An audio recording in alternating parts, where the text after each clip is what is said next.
มีใครในที่นี้เคยไหมคะที่ทำงานจนไม่สบายแต่ก็ต้องฝืนทำเพราะว่าถ้าไม่ทำเนี่ยก็จะไม่มีทางรอด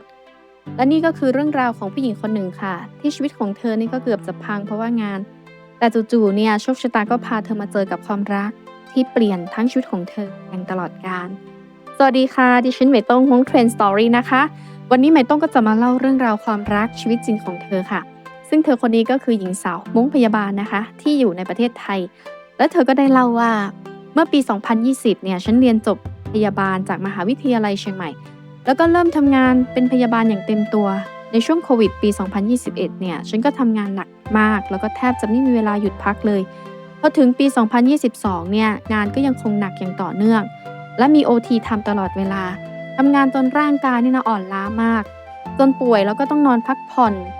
แล้วก็รักษาตัวอย่างจริงจังในโรงพยาบาล ถ้าไม่ทำงานหนักขนาดนั้นก็คือฉันก็จะไม่มีเงินจ่ายค่าบ้าน